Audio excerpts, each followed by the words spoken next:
Alright folks, I'm in Manzanola, Colorado, where they make the cubes. These are all pallets of cubes. There's 40 bags on each pallet. And I'm buying a pallet, but I'm getting 30 regular bags and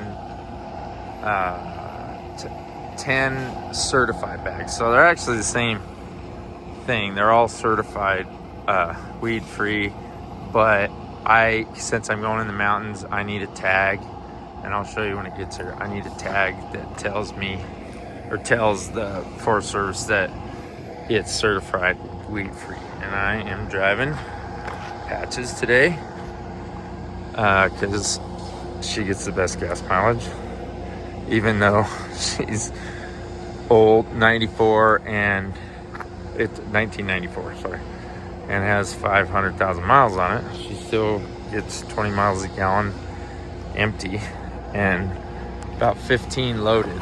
So anyways, we're gonna fill this up, 40 bags. You can see the scales where they bring the semis in and they weigh them, I think, before and after. So this is the dock where they'll back up, and then he'll just stack with the forklift. He'll just stack all those. I don't know if all of those will fit, but on that flatbed they'll stack a bunch of those.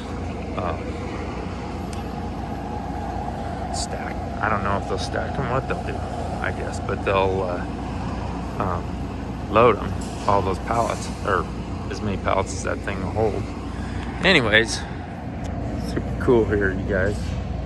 I'm gonna take a peek over there where you can see they've got let me turn this around. I'm sorry. You can see behind me there's a bunch of hay right there, and there's a big loader right there. Just gonna try and get a peek at the operations. There's the hay bales going into the cuber. How cool is that? The bales go into the cuber, and I guess it turns them into cubes, and then they bag it. You know what? I don't really know, but it's super cool because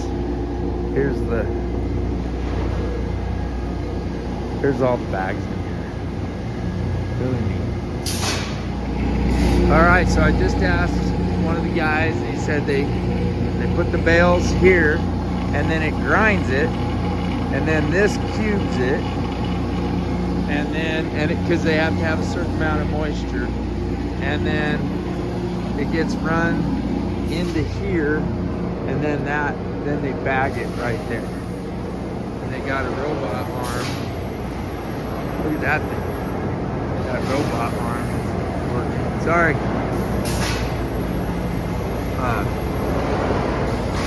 Oh my gosh.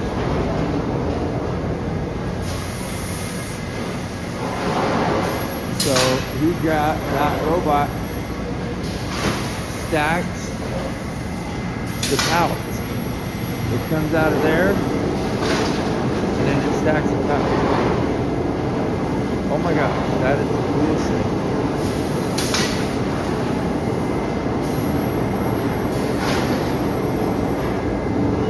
What am I experiencing? Where was that when I was a kid? Alright, I gotta go help you. I think that's the guy. Oh no, he's just stacking. And they make pellets. But sorry, I cannot get enough of this thing right here. So the bag, after they bag it, it comes, and then the robot picks it up and sets it on the top.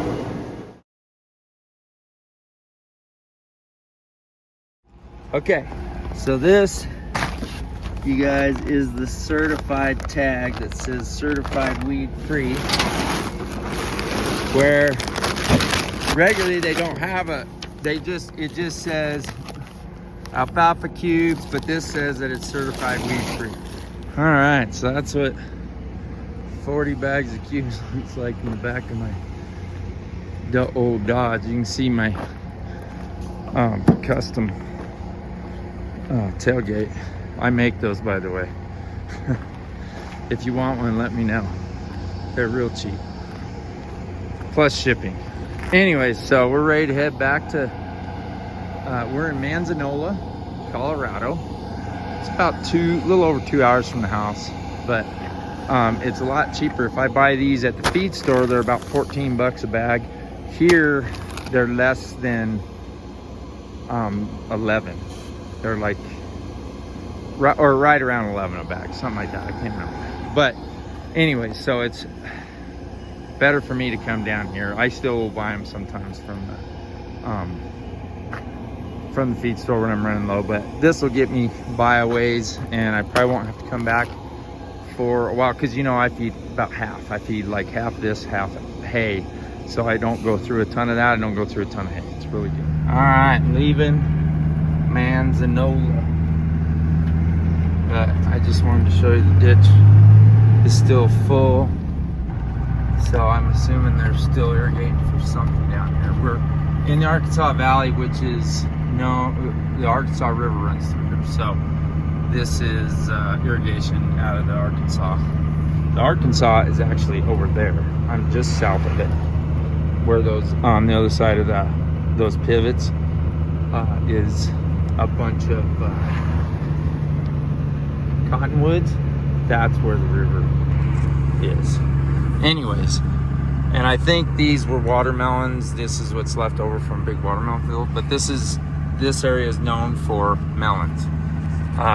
Watermelons, cantaloupe, honeydew. If you get any of those melons from the Arkansas Valley, Colorado, they call it the Arkansas Valley because the Arkansas River flows through it. But if you want the best melons in the world, this is legit. You get cantaloupe, honeydew, or watermelon from the Arkansas Valley. It will be the sweetest and the best.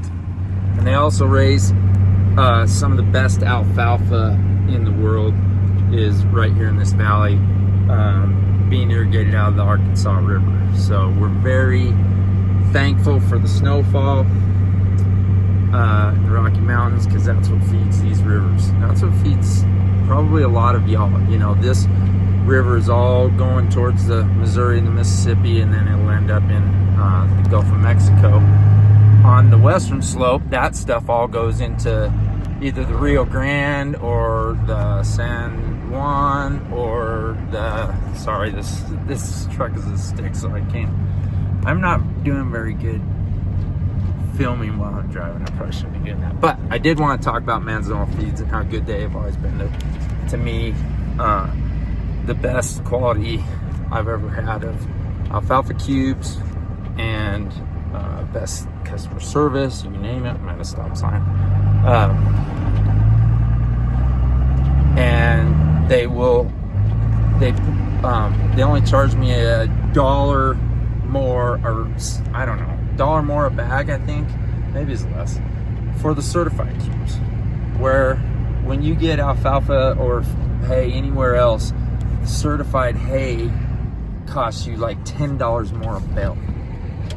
You know, so I'm only paying $1 more for certified cubes than for the regular cubes. Now, depending on what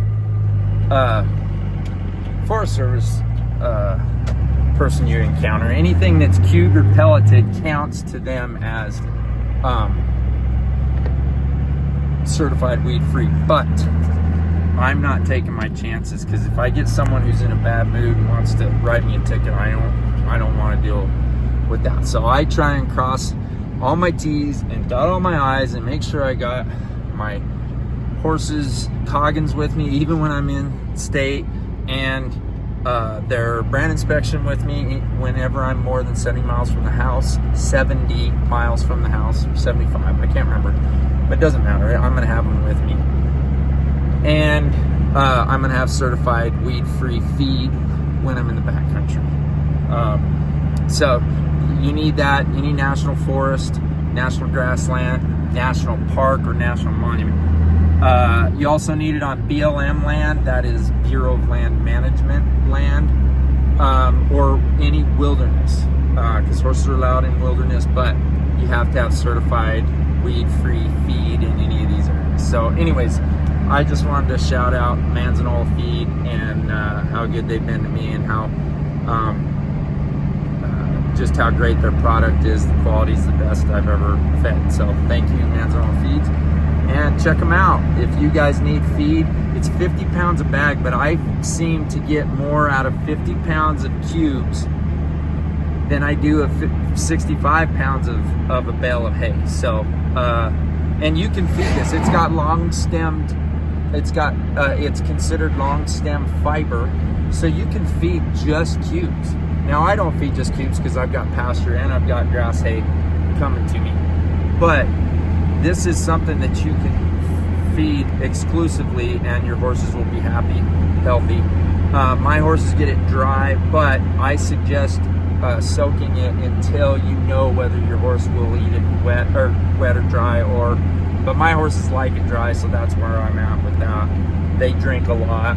A lot of people are afraid that if their horses eat the cubes and don't drink, they could get an impaction or something. I've dealt with that. I'm good. So if you don't know, it's good to soak them, and then you know that they're getting hydration with their feed. So anyways, enough about me. I hope that you enjoyed the little tour of Manzanola Feeds and their cubing, and they got pellets too. They make cubes and pellets, but their program, their organization, and it really helps people that are traveling a lot.